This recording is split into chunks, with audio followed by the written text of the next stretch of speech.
Salve, salve, meus amigos, minhas amigas. Bom dia, boa tarde, boa noite. É um prazer enorme estar aqui apresentando o programa, esse podcast Bate-Papo Legal. E na nossa primeira entrevista, eu tenho a honra de estar aqui com um grande amigo, um grande professor, o Antônio Filogênio de Paula Júnior. O Júnior, como é que tá, meu mestre? Tudo bem? Poxa, legal. Eu que estou muito feliz aqui de estar sendo privilegiado, né, nessa participação no seu programa. E é um bate-papo legal. Legal é sempre legal, né? Que honra! Esse papo é sempre bom. Que honra! Eu vou ler um pouco para vocês. Eu tive que resumir, na verdade, porque se fosse colocar o pé da letra, só daria no mínimo um podcast inteiro, viu, professor? Mas olha, acadêmico com formação em filosofia, é mestre e doutor em educação pela Unimep e pós-doutorado na Unicamp. Atua em grupos de pesquisa ligados à filosofia africana e latino-americana, afrocultural brasileira, tradição oral, educação e geografia humanista. Integra associações como a FIO, a BA África e a BPN. É fundador do coletivo Tradição Viva, membro da Academia Piracicabana de Letras e coordenador de projetos culturais ligados a africanidades em Piracicaba. É músico, percussionista, capoeirista, formado em Laturuifá, Mambará, no Senegal. Olha que beleza! Professor, eu lembro quando eu te conheci que foi um marco para mim. Eu vou contar um pouco. Eu estava na Musical, que era uma antiga loja de discos, né? De CD, Sim. E era um boom, lembra disso? Era um point, né? Era um dos points da cidade. Da cidade, né? E eu não lembro se estava com o grupo que tocava, que era o Oitava Cor, mas aí eu te encontrei e falei, nossa, que madeixas bonitas, você tinha umas madeixas enormes, né? Bem tratadas, e ali a gente se encontrou. E foi um bate-papo legal, mas pra lá de legal. Porque uma das coisas que me marcou, tem muita coisa que me marcou nos nossos diálogos que nós tivemos, mas uma coisa que me marcou foi que você falou sobre os cabelos, que o cabelo deve ser respeitado, que são antenas, são raízes, antenas parabólicas de energia cósmica. Eu estou falando do meu jeito Sim. aqui. E que não é toda pessoa que pode tocar no seu cabelo. O cabelo é uma área sensível do corpo. E hoje eu corto o cabelo há muitos anos com a mesma pessoa, né? E então eu digo que você me influenciou muito e com pouco tempo de conversa, né?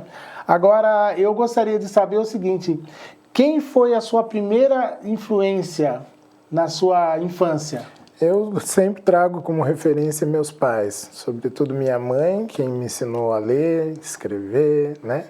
Antes de ir para a escola. E meu pai, um exemplo também, né? Sempre foi um casal muito, como que eu posso dizer, que me deram um exemplo do que é viver junto, né? É o desafio do viver junto, né? E, consequentemente, viver com o outro, conviver com o outro. Então, meus pais são minha grande referência. Minha mãe, Etelvina Lucas de Paula, já num plano espiritual desde os anos 90, 1991, para ser mais exato. E meu pai que conviveu mais um tempo aí comigo, até 2013, quando também fez a sua passagem. Mas, assim, além de meus pais, eram pessoas muito amigas, né? A minha referência de mundo, né, como tratar as coisas do mundo, né? Uma certa gentileza, generosidade, tudo foi aprendido com eles. Minha mãe era uma pessoa que tinha 4ª série primária, mas me ensinou a ler e escrever antes de ir para a escola. Né? Ela que me alfabetizou. Então, quando eu vou para o primeiro ano, ela já tinha feito esse trabalho, né, de alfabetização. E me estimulou o gosto pela leitura, né? Então, a minha mãe dizia que os livros falavam. Então, quando ela dizia esse negócio de os livros falavam, eu queria ouvir como que o livro falava, né? Cadê a boca do livro? Eu quero ouvir. E aí, com isso, ela me despertou esse interesse pela leitura. Então, começou muito cedo. E meu pai me trouxe muita leveza. Meu pai era uma pessoa que sempre, né? Eu sempre vi meu pai trabalhando muito, mas ele nunca perdeu o jeito de brincar, o jeito de sorrir. Meu pai dava atenção para todas as pessoas e seres. Se chegasse uma criança, meu pai se abaixava já com 70, 80 anos para ficar à altura da criança e conversar com ela. Se chegasse um cachorro, do mesmo modo. Então, todo mundo ele conversava. Então, era uma prosa sempre, né? E com muita alegria, né? Então, apesar de todas as dificuldades que teve. Então, eu diria assim que são minhas grandes referências, mas aí tem muitas outras, né, que eu poderia até ser injusto aqui de não citar algumas delas, mas talvez... por um certo cuidado, eu vou pôr aqui o Claudival da Costa, o mestre Cosmo da capoeira, Luiz Cláudio Barcelos, que mora em Araraquara, Dona Isaura, que me ensinou tudo de bicho. Tem tanta gente, e assim, fora muitos amigos, amigas, irmãs e irmãos, né, que a vida nos apresenta e que estão por aí. Você é um deles também. Puxa vida, que honra, que honra. A gente vê cada dia mais a importância da leitura, né? Nós estávamos conversando sobre os livros e me conta a respeito de como você estava falando a respeito de como a gente lê um livro, a importância de não rasurar o livro, né? Porque se passa... O livro ele tem que ser um negócio não perecível, né? Eu aprendi esse cuidado com os livros com a minha mãe, né? Então, como eu disse, né, minha mãe me estimulou muito o gosto da leitura e o cuidado pelo livro. Bom, a gente sempre foi de uma família pobre. Minha mãe foi empregada doméstica, meu pai metalúrgico. Embora eu seja filho único, mas a vida era muito apertada. Então... E eu gostava muito de ganhar livro, né? Então, eu ganhava o livro, eu cuidava muito bem do livro. Então, eu aprendi com ela a anotar as coisas fora do livro. Então, sempre tinha caderninho, aqueles caderninhos, brochura, sabe? Que legal. E que eu anotava as coisas que eu tinha dúvida ou as coisas que me chamavam muita atenção e ia anotando nesse caderno. Com o tempo, fui percebendo, e ela também me alertava nesse sentido, de que isso seria o processo do conhecimento, né? Me ajudaria a registrar, fixar aquilo que ajuda no que as pessoas chamam de memorização, né?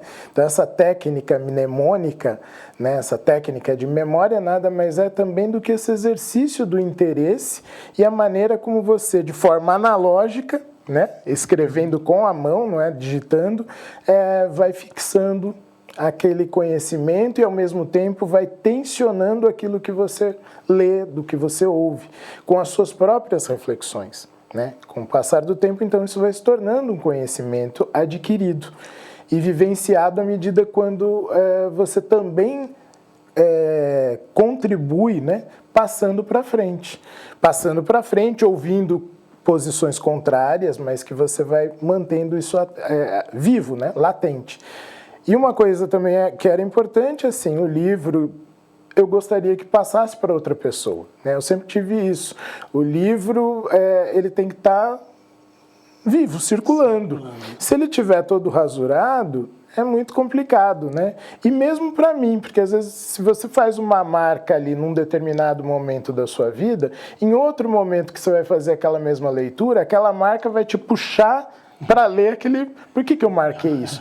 Sendo que se não tem nada marcado, você vai percebendo que você vai ser chamado no mesmo texto, na mesma obra, para um outro ponto, em outro momento da sua vida. Então, aquele livro, ele permanece dinâmico na sua existência e elaborando conhecimento. Por isso que tem obras que a gente fala, né, que são obras que vão ser lidas muitas vezes pela pessoa. Ela sempre vai estar apresentando coisas, tal como uma boa música, né?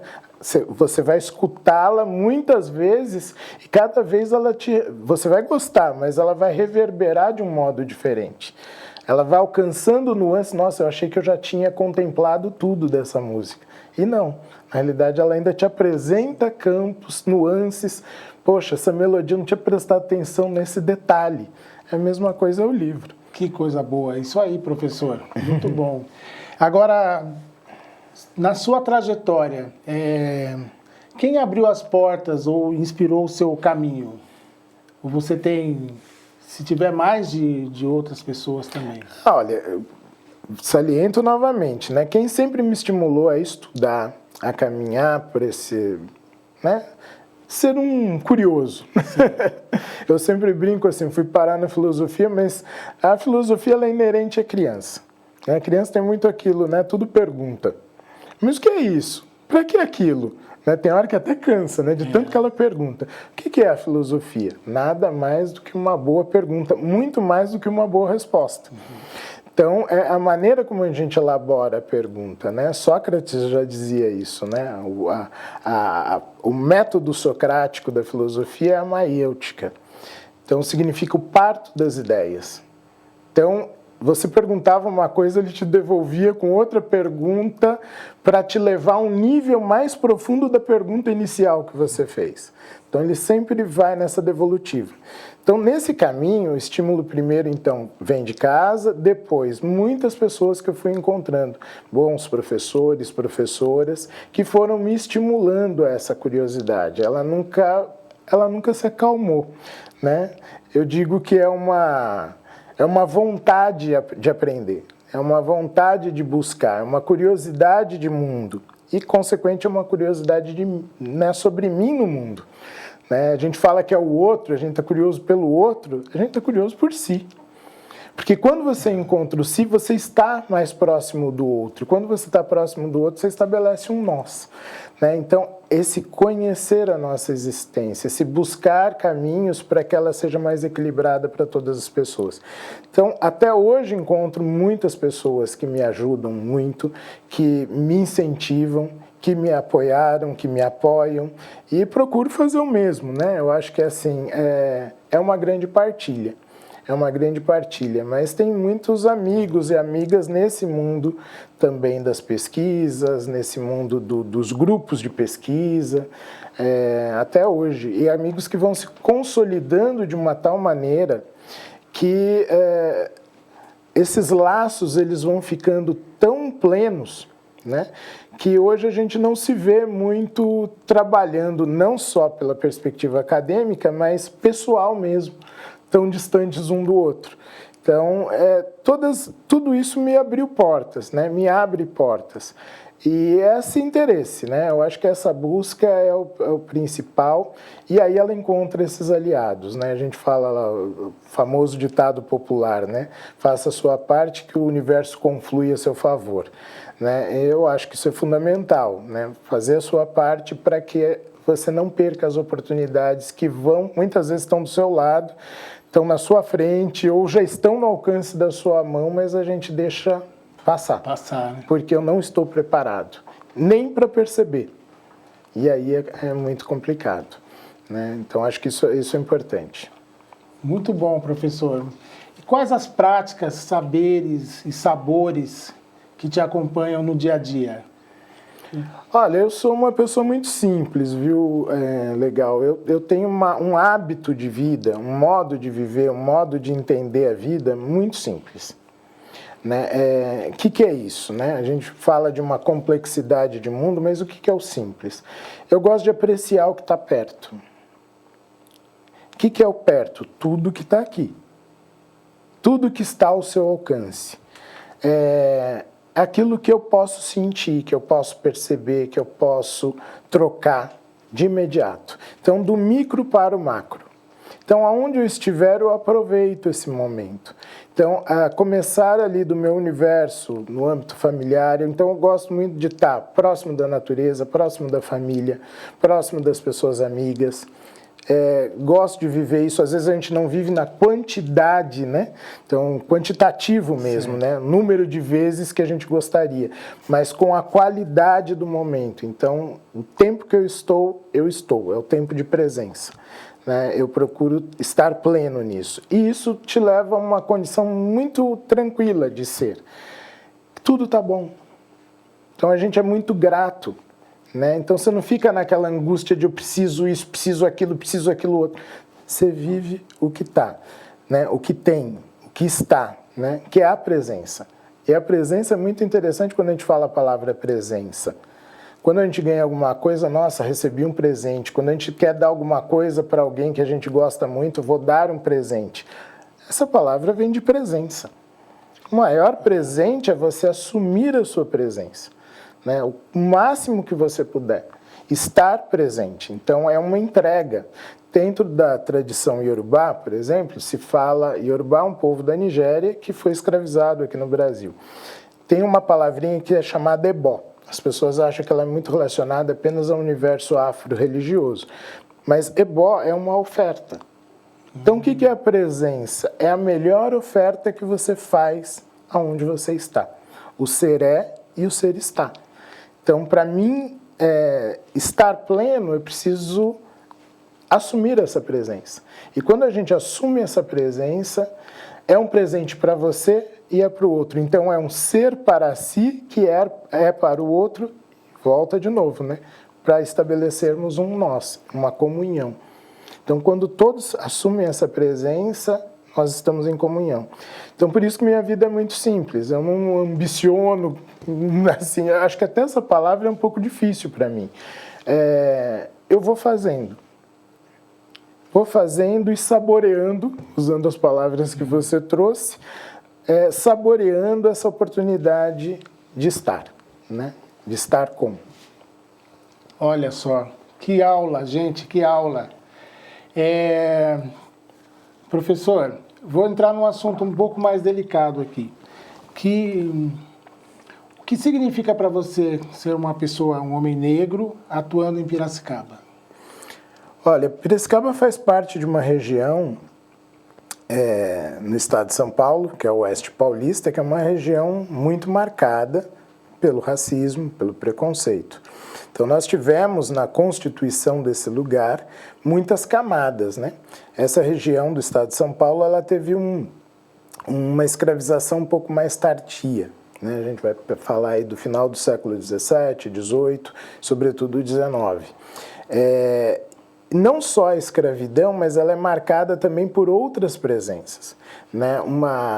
O final da escravidão, que a gente sabe no Brasil, a partir da lei, né, Lei Áurea, que é uma lei de 2 artigos, que declarando extinta a escravidão no país, e o segundo revogando o primeiro artigo, né? Ou seja, confirmando que está abolida a escravidão no país.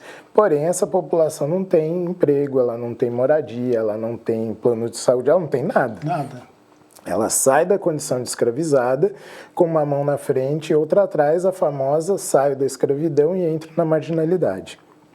Então, isso é impactante. Piracicaba, além de ter esse cenário, né, que foi geral para o país todo, ela tem algumas marcas, né, de um forte incentivo à imigração. Nem todos os imigrantes que para cá vieram desfrutaram de bons relacionamentos com essa comunidade negra que ainda permanecia. Nós temos nessa nossa região também a concepção muito forte de pessoas que eram adeptos da eugenia, né, que é o pensamento eugênico que é a gradação, né, daquilo que começa lá como um argumento bíblico, a maldição de Cã, que está em Gênesis, capítulo 9, 20 ao 27, onde Noé amaldiçoou o filho, né, porque viu a sua própria nudez.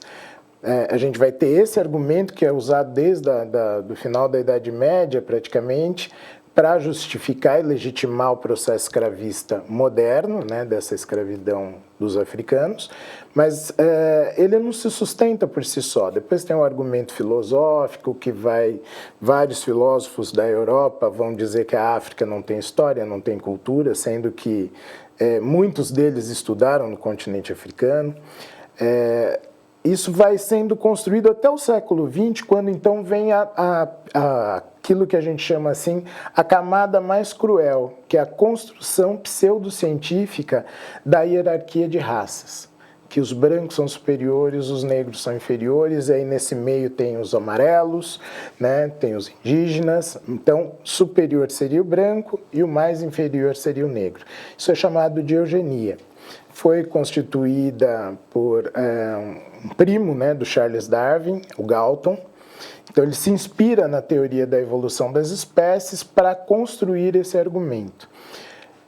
essa ideia inspirou muita gente no mundo inteiro, inclusive no Brasil. Então, muitos intelectuais brasileiros, assim ditos, formadores de grandes universidades no país, assumiram esse pensamento. Só que ele não fica só restrito à universidade. Ele extrapola. Ele vai para o campo econômico, político, social e, inclusive, da literatura. Monteiro Lobato, por exemplo, era um eugenista. Mas um núcleo eugenista muito forte se estabelece aqui, na nossa região. Em Limeira, por exemplo, nasceu, né, aquele que é considerado o pai da eugenia no Brasil, Renato Kell, e que era muito amigo de professores aqui de Piracicaba, sobretudo da Exalc. Então, tinha também esse núcleo dentro das universidades. Então, imagine essas pessoas ocupando lugares na política nacional, na política local. Esse pensamento, ele está ali. Ele é presente. Então, o racismo, ele é algo muito mais perverso do que a gente possa pensar num primeiro momento. Porque ele não é ignorância. O racismo, ele é calculado. Então, ele não brota da ignorância, eu não sabia, como muitas vezes falaram pra gente, né? Ah, discrimina porque não conhece. Mas espera um pouquinho, eu preciso conhecer uma pessoa para tratá-la com respeito? Claro que não. É o mínimo que se espera. Né? Trate o outro com respeito. Ah, não é respeitado porque não conhece. Que estranho isso. Não, você respeita. E à medida que você vai conhecendo, você respeita mais ou menos porque vai caindo. Olha, eu não concordo muito com essa maneira de pensar. Mas a priori, você respeita tudo e todos. Então, não é ignorância. Era uma forma mesmo de se pensar o outro como inferior, como negativo, até que o outro provasse o contrário, que vinham as famosas expressões, né? Você é negro, mas tem uma alma branca. Você tem um jeito tão bacana, não, mas você não é como eles. Isso tudo são expressões do racismo. E aqui, então, não foi diferente, né? A gente vai ter nos relatos sobre a história de Piracicaba marcas muito dolorosas, né, dessa presença do racismo no comportamento das pessoas, né, o ponto de ter ruas em que os negros passavam, ruas que não podiam passar, o miolo da praça, né, o centro da praça não era frequentado por negros, eles ficavam mais nas laterais, clubes para brancos, clubes para negros. Então, não é uma marca só daqui, né, mas nessa nossa localidade isso foi muito impactante. Posso aqui abarcar um pouquinho os municípios vizinhos, né? Limeira, como eu falei, onde nasce Renato Kell, mas a gente fala de Americana, Santa Bárbara, que além dessa imigração, né, que veio de pessoas ainda no finzinho da escravidão já começaram a vir para cá, e uma política também de embranquecimento do país que estimulou a vinda de imigrantes para cá, em condições muito diferentes do escravizado, nós vamos ter também um incentivo, no caso de Americana e Santa Bárbara, a vinda de estadunidenses do sul dos Estados Unidos, aqueles que defendiam a escravidão, e que são estimulados a vir para o Brasil porque foi vendido para eles a ideia que aqui a escravidão não acabaria.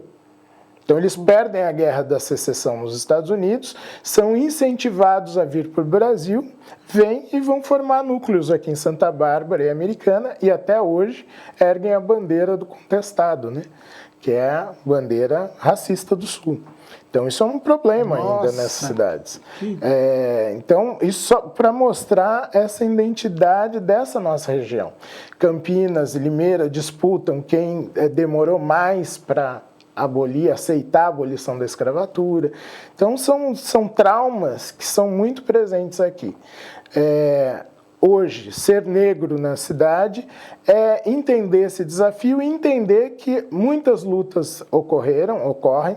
Né? Piracicaba foi marcada pela presença de alguns quilombos, um muito bem documentado até pelo professor Noide Monteiro, historiador aqui de Piracicaba, é o quilombo do Corumbataí. Mas existem outros, inclusive, que ele estuda também, em outros lugares de Piracicaba. Hoje a gente não pode dizer que nós temos uma comunidade remanescente de quilombo, oriunda desses quilombos da época da escravidão. Mas a memória desses lugares, ela é importante para a gente fazer um reconhecimento dessa presença negra na cidade. Assim como nos espaços urbanos, né? No centro da cidade, a gente tem ali o Largo da Santa Cruz, Sociedade Beneficente 13 de Maio. Então, são várias marcas que vão mostrando essa resistência negra. Resistência, resiliência e reexistência, né? Para poder existir aqui. E cada vez também mais pessoas entendendo que essa lógica da racialização, né, da supremacia branca e inferioridade negra, ela é completamente absurda. Então, isso a gente vai vencendo aos poucos, é com muita educação, é um processo educativo permanente e é um processo de alianças, né, onde as pessoas não negras entendem que elas têm um papel importante nessa luta. É como o homem e a mulher. As mulheres ainda sofrem muito com feminicídio. Mas essa não é uma luta das mulheres exclusivamente, é uma luta sobretudo dos homens, porque quem causa dor às mulheres? São os homens. Então quem causa dor ao negro? É o branco. Então qual é o meu papel? Né? Qual é o meu papel dentro da sociedade? É me posicionar contra essa narrativa. Quando eu ouço alguma coisa, quando vem em forma de uma piadinha, de uma brincadeirinha, não tem nenhuma brincadeira inocente. Essa brincadeira inocente levou à distopia que nós tivemos há pouco tempo aí, numa representação pública nacional, fazendo chacota disso, brincando com isso. Só que a brincadeira culminou em 80 tiros numa pessoa no Rio de Janeiro, achando que isso é um estado de normalidade. Então se normatiza a violência contra alguns corpos, não são todos os corpos, alguns corpos. Então o corpo negro, o corpo de mulheres, esse é violentamente atacado, né? Então o corpo homoafetivo, né? Então a homofobia faz esse papel. E quem que luta contra a homofobia? É deixar essa luta sobre responsabilidade da comunidade LGBTQIAPN+, é a pessoa cis, que tem um pensamento heteronormativo, que é incapaz de aceitar o outro como ele é. Ou seja, não aceita essa convivialidade. Nós estamos num lugar, no mundo, que é isso que nós chamamos de ética, né? Como que nós nos organizamos para estar aqui. Então, a grande ética é como um guarda-chuva gigante que tem que abarcar essas diferenças. E essas diferenças entrarem em acordos, que é exatamente onde entra a política, por isso que não existe política sem ética, ou ética sem política, para ajustar esse terreno para que todos possam existir, com igualdade de oportunidades, de direitos, de respeito. É essa lacuna que precisa ser ajustada. Então, quando a gente tem propostas que negam essas diferenças, querem apagar muito, aliás, essa é a narrativa, né? Elimina-se aquilo que é o indesejado, então não existe ética. Consequentemente, não existe política. Isso é um discurso falacioso e destrutivo. Então, quando a gente ouve isso, já tem que sinalizar alerta vermelho, porque isso é perigoso. Isso levou ao nazismo, isso levou ao fascismo e leva a essas irrupções de ódio e violência que estão aí, né? O avanço desse modelo, né, de ideologia, né, de mundo, de querer um mundo parcializado, não é para todos, é para alguns, e as minorias, nós ouvimos isso, as minorias que se adequem, ou seja, aceitem que esse grupo poderoso ele vai se manter ali, então se adequem, vocês não vão mexer nessa estrutura, vocês vão ficar aí, que é aquilo que dá o nosso racismo estrutural, institucional e por aí vai. É uma conversa bem longa, mas é completamente necessária para esse momento. Então ela é nacional e é local. Então é muito pertinente quando você traz isso para a gente pensar Piracicaba. Isso faz a gente pensar que modelo organizativo, que representação política nós queremos. Isso é muito importante, né? Muito importante. Falando sobre isso, e claro que no meu caso, sem citar nomes, mas você acha que o racismo no Brasil, ele tende a aumentar ou diminuir diante de tantos fatos terríveis que nós já tivemos, né? nós tivemos aí um período bem terrível, né? E que eu lembro de que até na rua, vestido de uma camiseta específica, eu não poderia sair porque era perigoso. Você acha que a tendência, com tanta informação que a gente tem, com tanta gente falando bem, claro, muita gente expurgando o mal, né? Você acha que a tendência é o quê? Você acha que é aumentar ou diminuir? Hoje é bastante tenso a gente avaliar isso, né, em termos efetivos. O que nós percebemos, né, isso agora estou falando um pouco o que as pesquisas nos revelam e que também está na nossa percepção de mundo, né, na nossa simples parar um pouquinho e sentir a realidade como está. Então a gente pode olhar por um aspecto bastante relevante, que sim, avançamos muito na luta, porque conseguimos parceiros nesse desbravamento, né, de, olha, é preciso mudar mentalidades. Porém, quando a gente vê esse fenômeno mundial, né, desse avanço de um modelo de política, de um modelo econômico, que ele procura engolir um grande número de pessoas em privilégio de poucos, a gente percebe o quanto isso ainda é latente para muitas pessoas, o quanto ele ganha capilaridade. Então, não foi só no Brasil que isso aconteceu e que está acontecendo, ele está em curso, é no mundo todo. E o quanto esse grupo odeia o outro, porque é ódio, né? Só se faz essa narrativa porque se sustenta o ódio, não tem nada a ver com amor, tem nada a ver com uma comunhão, não.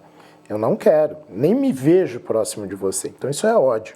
Então, a gente poderia usar a palavra mais gritante, né, nessa reflexão sobre o racismo, que é a xenofobia.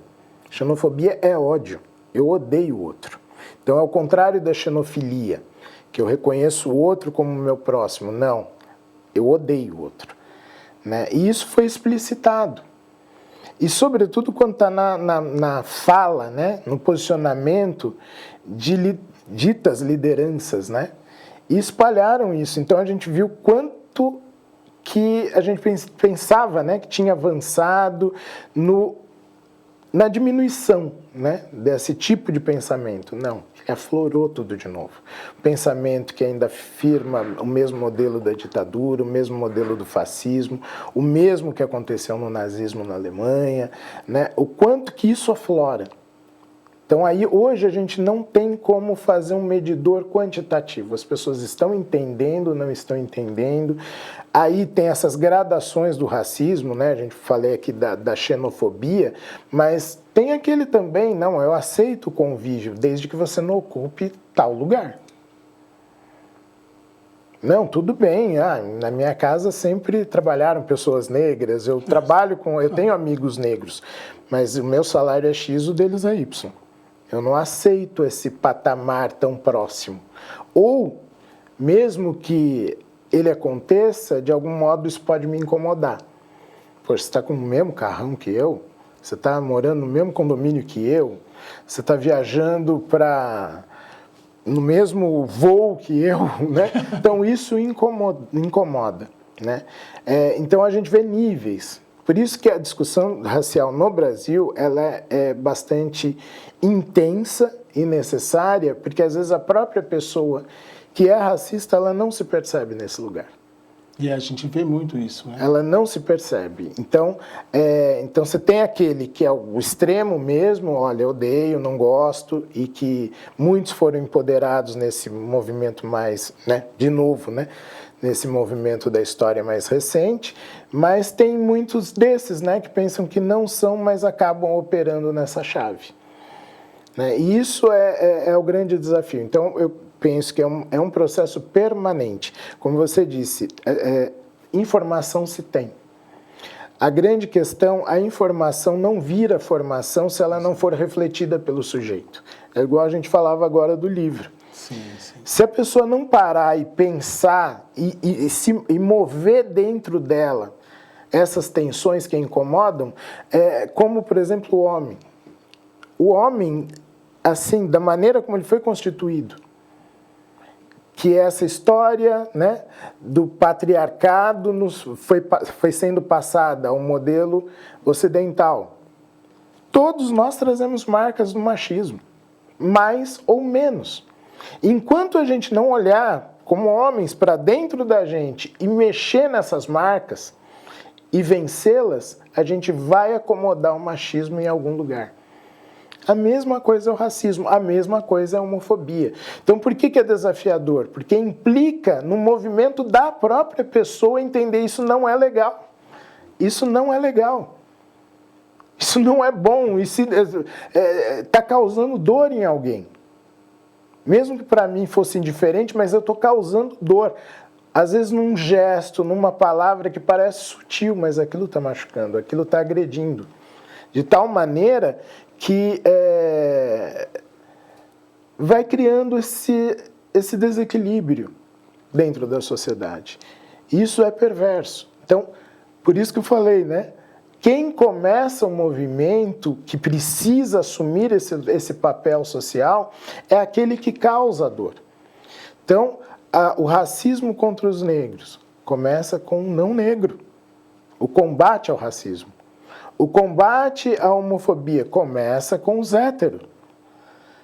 O combate ao machismo começa no homem. Ele tem que combater, porque ele tem essas marcas. E quando a gente começa a ter consciência disso, e esse é o movimento do conhecer, a informação vai se tornando formação. Eu quero me formar para ser uma outra, agir de um outro modo, pensar de outra maneira e transmitir isso para as próximas gerações. E não que aquilo se propague, se naturalize em mim, porque eu não percebi e vou passando para frente. Né? Então, o racismo, a homofobia e o machismo extremo, isso é fácil. É aquele que já grita violência absurda, mas esse sutil é que precisa mais atenção. Mais atenção. E muitas vezes nós não damos conta a ele. Só que é ele que tende a crescer. E quando ele cresce, ele ocupa lugares muito delicados dentro da sociedade. Porque ele vai operar dentro das instituições, ele opera dentro de modelos, de práticas cotidianas, mas sempre foi assim. Nunca ninguém reclamou. Sempre se falou no trânsito, olha, isso deve ser mulher. Poxa, aí a ciência é fundamental. Quando a gente faz uma investigação atenta do nível dos acidentes de trânsito, os graves ainda são, na sua grande maioria, promovidos por homens, não são mulheres. Então, quer dizer, quem dirige mal?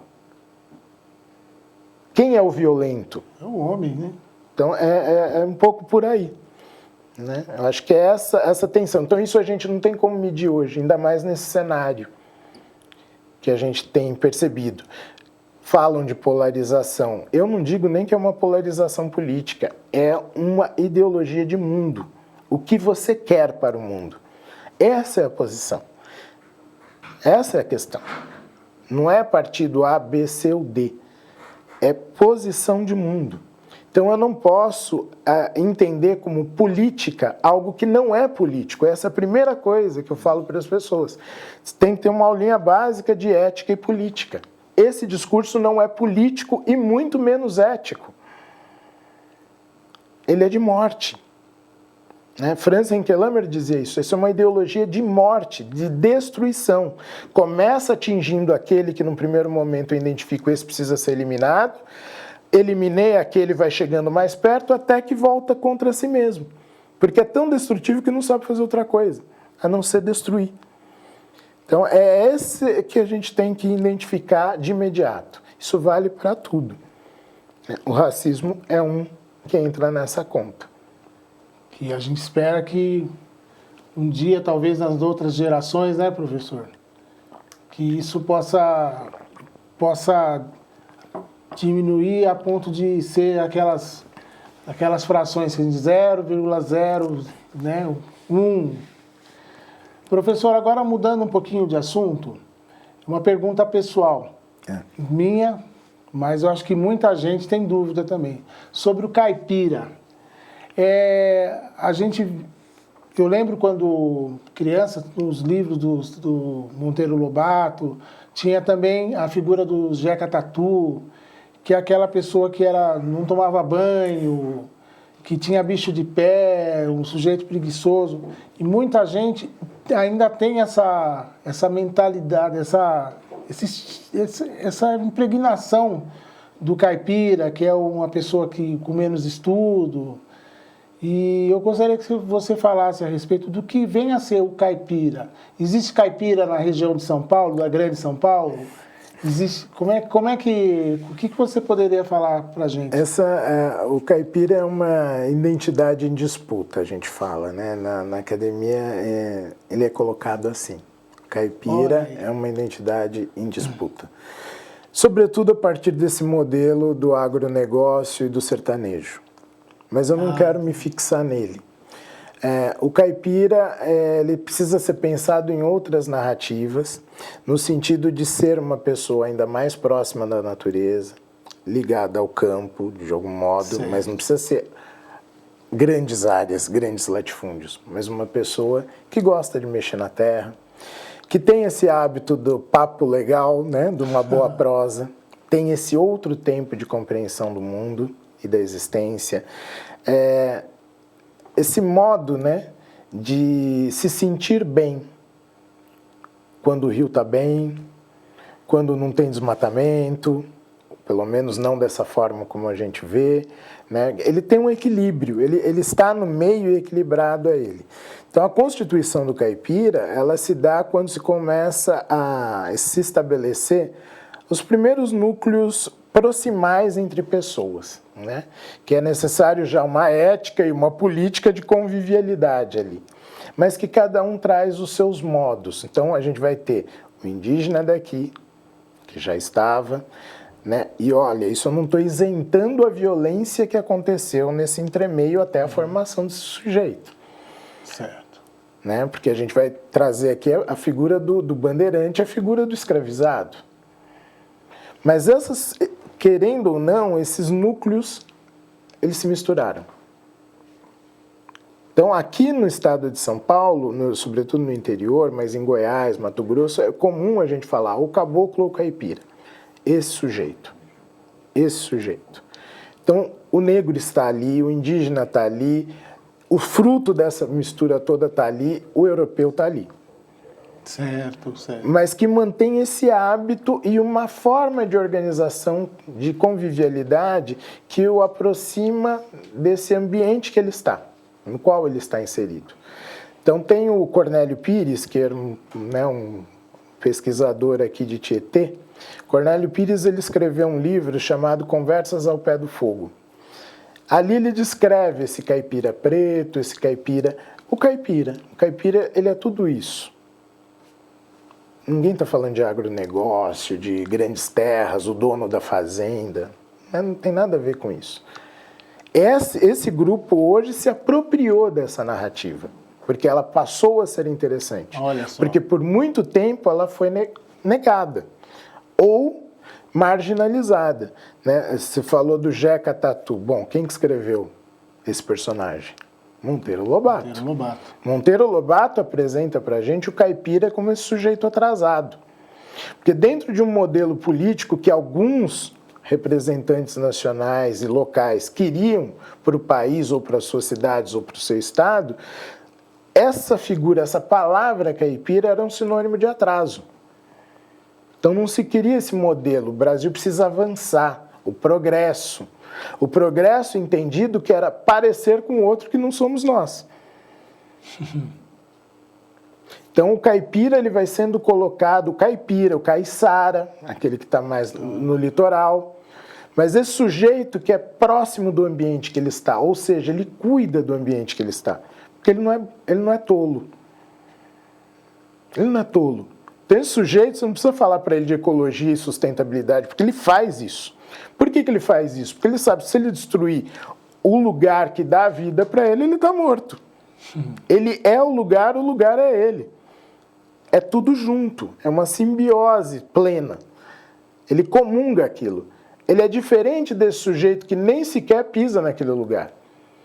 Eu moro num outro país ou num outro estado bem distante daqui, mas aqui eu tenho muita terra. Explorar, quanto foi a safra esse ano, deu tanto, mas se a gente fizer isso não pode dar mais o ano que vem? Então ele tem uma visão exploratória do meio, não de comunhão. Então essa é a disputa hoje, por exemplo, para dizer o que é esse caipira. Outra questão que a gente tem que trazer é que o caipira, essa figura, né, que supostamente ela está integrada entre si, o negro foi discriminado também nesse meio. Tanto que Antônio Cândido, na sua tese de doutorado, que virou livro, Parceiros do Rio Bonito, ele não identifica o caipira negro exatamente porque o negro era discriminado também nesse meio. Mas isso não quer dizer que ele não existisse. Então a contribuição de Cornélio Pires ela é fundamental para isso. Quando nós olhamos aí para o cururu, um fenômeno musical aqui de Piracicaba, os cantadores negros do cururu, e se fala isso, né? Cantadores, não é cantores, são os cantadores. Os cantadores do cururu. Então você tinha, por exemplo, aqui em Piracicaba, vou citar apenas dois, mas tinham muitos mais, negros, Parafuso e Pedro Chiquito. Parafuso, considerado por Inhochico, um grande parceiro dele de composição, né, de desafio, desculpe, como o Pelé do cururu. O Pelé do cururu. Tanto que quando ele morre, ele vai compor uma música, né, em homenagem a Parafuso. E para de cantar. Mas quando você percebe ali essa convivência, ela é marcada por nuances que expressam essa condição racial presente ainda no município, mas que não implica em não ter afeto. Existe afeto. Estou dando aqui apenas um exemplo dos cantadores negros e brancos dentro do cururu. Acho que um dos grandes representantes que nós tivemos, e esse você alcançou, o Moacir Siqueira. Sim, né? Sim. Moacir Siqueira, Abel Bueno, né, que foi um dos últimos, né, que era irmão do Inho Serra. Sim. Dos últimos, não os últimos cururueiros, ainda nós temos, né, pessoas cantando cururu. Aqui em Piracicaba ainda tem pessoas e na região toda tem, Tietê, Capivari, tem pessoas que cantam cururu. Mas é muito fácil identificar esse caipira nesse lugar, da música. É outro lugar que grita, peraí, mas Parafuso, Pelé do Cururu, Pedro Chiquito, né, com os outros nomes, Inho Serra, e tantos, né, que a gente teve aí. Então, ali se expressa essa arte, porque a gente tem que pensar assim, a cultura caipira, esse grande modo de falar, modo de se vestir, que não é também andar de camisa xadrez e calça curta, botininha, não, você pode ser um caipira na cidade. O Inhochico, inclusive, tem uma composição que ele fala o caboclo na cidade. A pessoa mora na cidade, mas ela gosta dessa vida no campo, ela acha falta disso, procura fazer uma hortinha, mesmo no apartamento, faz aquela hortinha de varanda para pôr um temperinho, mas ele gosta de pôr a mão na terra. Gosta de ouvir o canto dos passarinhos. Então, mesmo que ele não tenha um lugar muito grande, ele alimenta ali o bichinho que vem aqui, põe um bebedouro para beija-flor, quer dizer, essa comunhão. Então, isso é o ser caipira. Esse é o caipira que a gente procura incentivar que as pessoas cuidem, que as pessoas preservem dentro delas. E quanto que isso é bonito e necessário. Porque o caipira ainda é esse sujeito que conversa. É esse sujeito que, antes de procurar, né, se afastar de alguém, ele quer ajudar. Ele troca, né? Ah, tem farinha, acabei de fazer um bolinho, comadre, deixa eu levar aqui, fiz um café, vamos tomar lá em casa. Esse modo, né? E é isso que é o que o ser humano precisa. E aí ele nos traz todos a um mesmo eixo de referencialidade. É uma experiência, volto a dizer, que ela não acontece com essa boniteza só, como diria Paulo Freire, ele usava muito essa expressão, a boniteza do mundo. Ele não acontece nessa boniteza só, ele acontece com dor e sofrimento, com tensões, porque o racismo também permeia tudo isso, porém, ela encontra um lugar de convivialidade que é bem mais brando do que esse lugar, que é o não lugar da existência do outro. Ela não nega o outro. Ela procura essa convivialidade. E aí vai se ajustando. Tudo tem desafio, mas vão se ajustando. Mas, tal como a gente aqui no bate-papo, né, legal, é esse momento de ter uma prosa com o vizinho. Ô, bom dia, boa tarde, boa noite. Né? Algo que muitas vezes as pessoas nesse tempo acelerado já não conseguem mais fazer. Né? Já não conseguem mais fazer. Puxa vida, professor, que aula, professor. Muitas vezes eu escutei sobre a cultura banto, isso já há muito tempo atrás, e achava que era uma língua, né? A língua banto. E eu gostaria que o senhor pudesse explanar sobre o que é a cultura banto. Eu vi numa outra entrevista sua falando que sobre a cultura negra e a cultura banto, sendo a cultura negra no Brasil e como a cultura banto está inserida, né, em grande parte. Então, se pudesse explorar esse assunto, porque eu acho de muito interessante. A matriz banto, ela é originária do continente africano.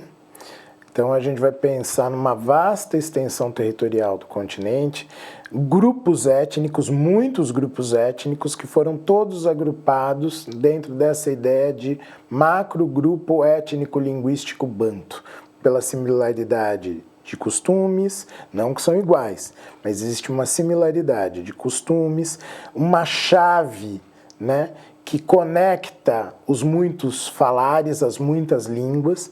Então, não é errado pensar o banto como língua também, né? Certo. Por isso que a gente fala étnico-linguístico.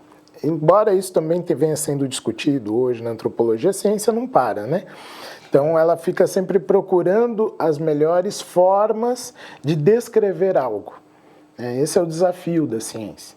Né? Porque nem tudo, né, quando se lança um conceito, uma categoria, um termo, ele, com o tempo, ele pode passar a não ser tão fidedigno àquele movimento que está acontecendo da própria compreensão daquele fenômeno. Então, aí é necessário adequar os termos. Então, a própria palavra banto, ela foi acatada pela maioria dos grupos étnico-linguísticos, desses que eu estou falando, dentro dessas etnias, que estão, sobretudo, Congo, Angola, República Democrática do Congo, descendo até a África do Sul, tanto na região leste, oeste e central, pegando Moçambique, né? A maioria desses grupos são banto. Hoje eles entendem, porque essa palavra aparece no vocabulário de muitos desses idiomas, mas quem os definiu como banto foi o europeu. Porém, com o passar do tempo, eles entenderam tudo bem, faz sentido, mas banto, para eles, é o plural de muntu. Muntu é pessoa, bantu, pessoas. Então, para eles, entre eles, tudo é banto. Ah, é um grupo étnico? Você está dizendo que é um grupo étnico? Ah, tá. É um macro grupo que tem mais gente? Tá, nós somos pessoas mesmo. Tudo bem, é bantu que você chama? Porque até então era o quê? Kikongo, Rebolo, Lunda, Chokwe, são muitos povos. Eles se reconheciam pelos seus costumes, né? Então esse é o... Bom, para a gente entender por que essa chave é importante para nós, os bantos são os primeiros a serem escravizados no Brasil, desde o século XVI. Então, do século XVI ao XIX, a presença banto no Brasil, a vinda de escravizados vindo dessa região até a proibição do tráfico internacional em 1850, é muito intensa, ela nunca parou. Então, quando a gente olha para os traços daquilo que nós denominamos hoje de culturas afro-brasileiras, culturas de matriz africanas, e aqui eu estou me referindo à cultura de um modo muito amplo. Então, a gente tem mania, às vezes, muitas vezes as pessoas pensam cultura na dimensão estética da arte. É também, mas não é só, né? Então, é religiosidade, modos de falar, modos de vestir, então tudo isso, modos de organização social comunitária. Então, quilombo é de origem banto. A própria palavra é, e o modelo de organização também é. Então, grande parte desse universo cultural afro-brasileiro que nós temos, ele é de matriz banto. Depois que vieram escravizados de outras regiões do continente, mas sobretudo da África do Oeste, pessoas que vieram do antigo reino do Daomé, atual país Benin, da Nigéria, do Senegal, Costa do Marfim. Senegal vieram poucos, mas Costa do Marfim, a Guiné Portuguesa, Guiné-Bissau, que vieram alguns grupos para cá também. Então, mas eles vão vir já mais para o final, do processo escravista. Então, vamos pensar aí do século XVIII e XIX. Agora, os bantos desde o século XVI. Então, é muito tempo aqui. Muito tempo. Muito tempo. Então, quando a gente fala samba, a palavra e até o gênero musical, que na verdade o samba não é só o gênero musical, é um contexto. Tudo, muitas vezes, de norte a sul do Brasil, Jackson do Pandeiro, por exemplo, falava que o coco era samba. Então, ele não define um ritmo em si, ele define um contexto, que é muito mais esse de estarmos juntos, de celebrar, de brincar. Samba. Jongo, a caiumba, que é típica aqui da região do Médio Tietê, Oeste Paulista, Piracicaba, Tietê, Capivari, Rio Claro, Rafar, Laranjal Paulista, que nós temos aqui, também chamado de batuque de umbigada ou tambu. Então, faço parte dessa tradição também. Então, tudo isso é banto, a capoeira. Isso quer dizer que não tem influência de outros povos africanos? Com certeza tem. Isso quer dizer que não tem influência indígena? Muito. Isso não quer dizer que não tenha um dedo da Europa aí? Tem também. Porque, por isso que a gente fala, são culturas constituídas aqui no Brasil. A matriz principal é africana, mas é essa matriz dialogada com o que estava aqui. Então, o primeiro grande diálogo é com a matriz indígena. Foram os indígenas que nos ensinaram a viver e estar aqui. É uma terra desconhecida para a gente, Os escravizados, quando chegam aqui, não conheciam essa terra. Que lugar é esse? O que eu como? O que eu posso... Então, a constituição de vida humana, de operar nesse outro lugar, é dada pelos indígenas.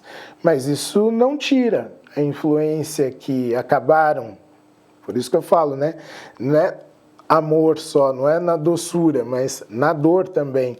Mas esse contato que teve com o escravizador, é óbvio que é múltipla essas camadas de intercâmbio, de interface. O que me faz sentido, eu aproveito. O que não faz sentido, eu não aproveito.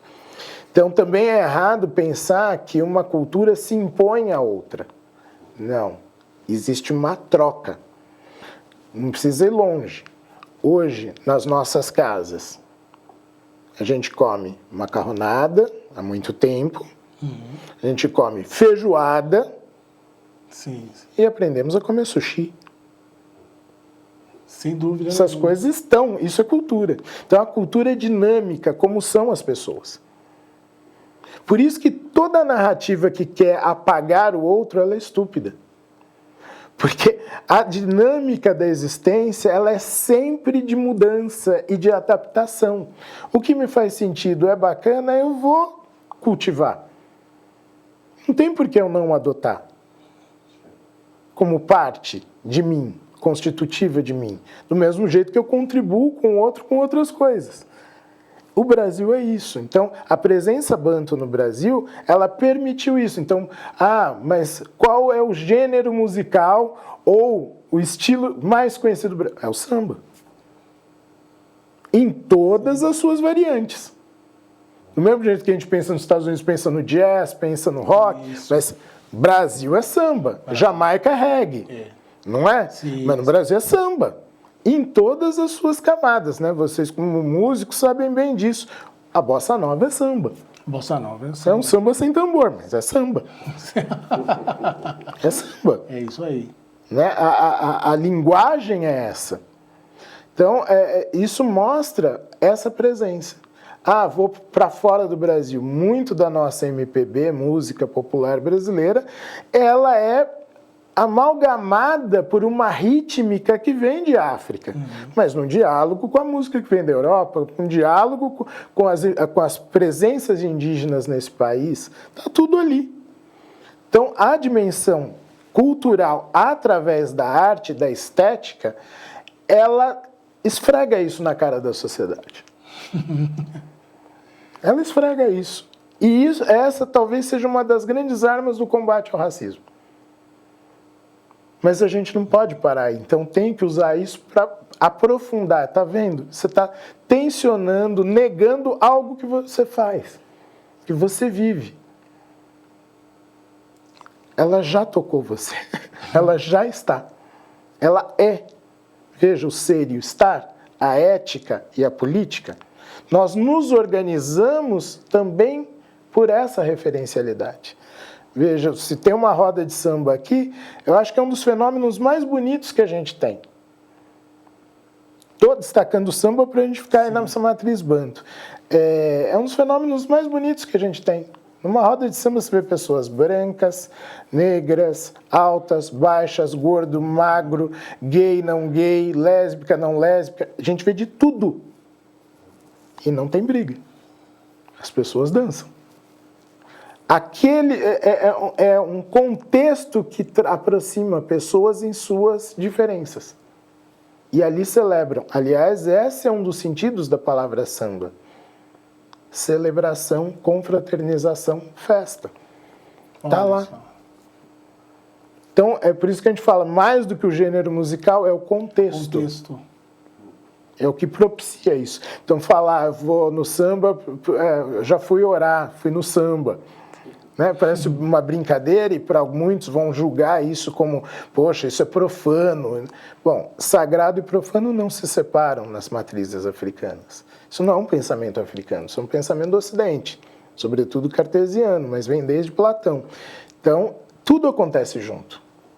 Então, o que é orar? O que é celebrar? É estar junto em comunhão, em comum.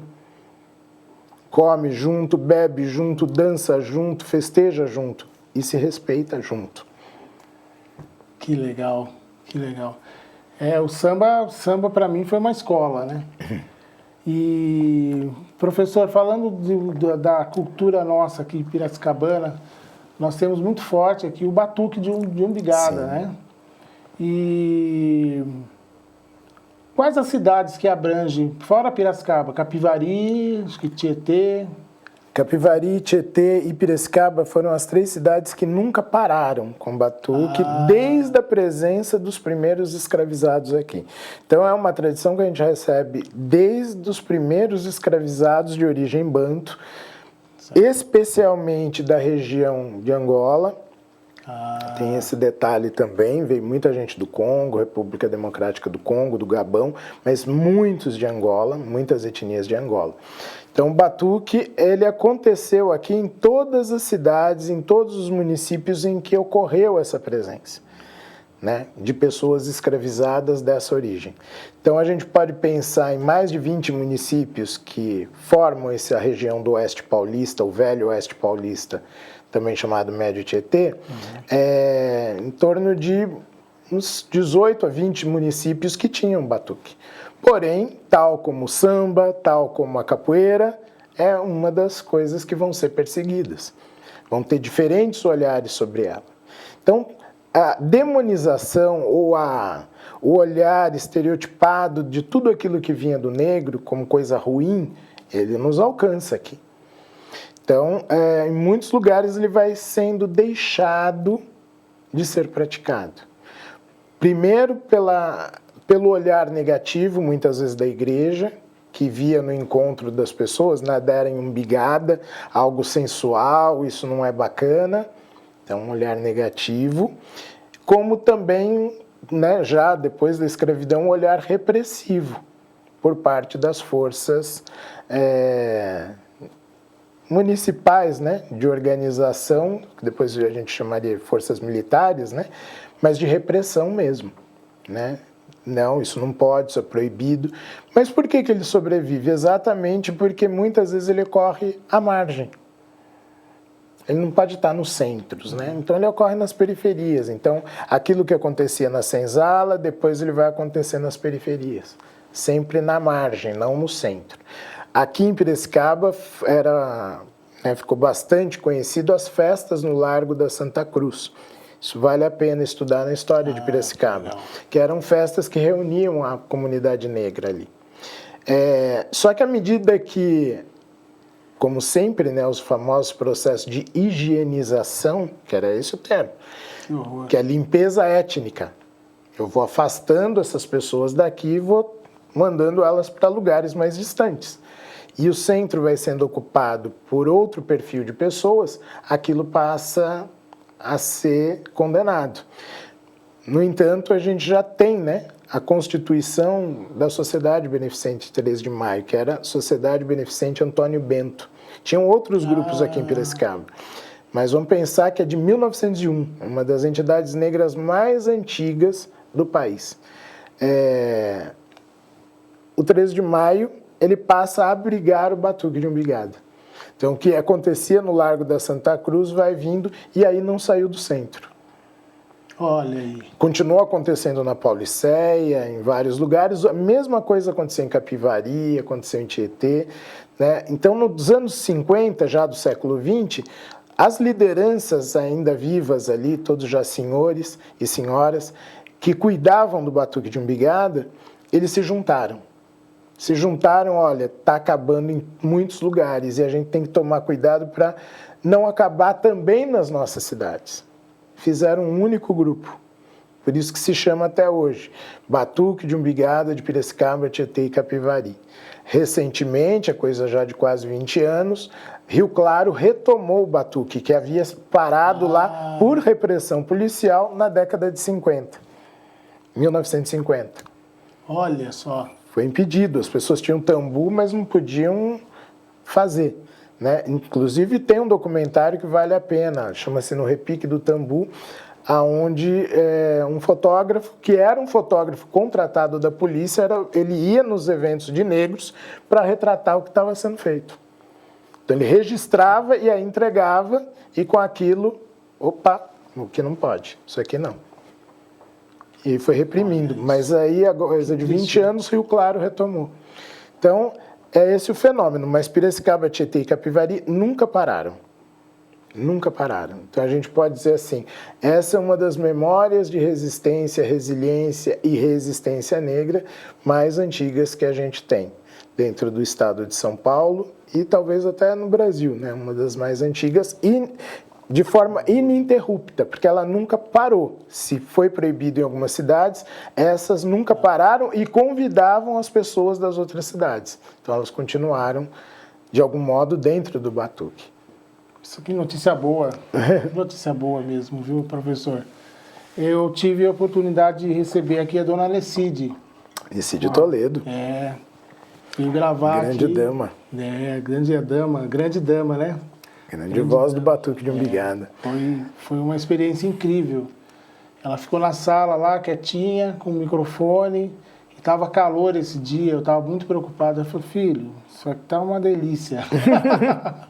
A história dela é lindíssima. Né? E veio também mais o Vandeco.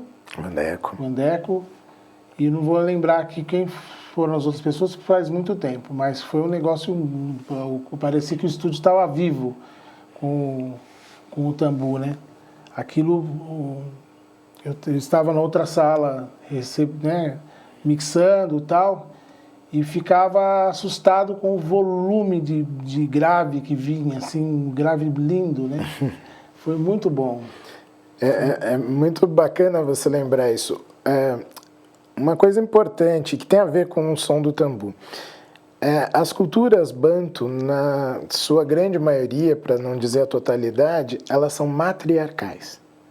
Então, ao contrário do patriarcado, que a gente aprendeu muito via Ocidente, as culturas de matriz banto, ou seja, o que nós herdamos e que forma esse país, a partir dessa presença negra, é o matriarcado, é o feminino que rege.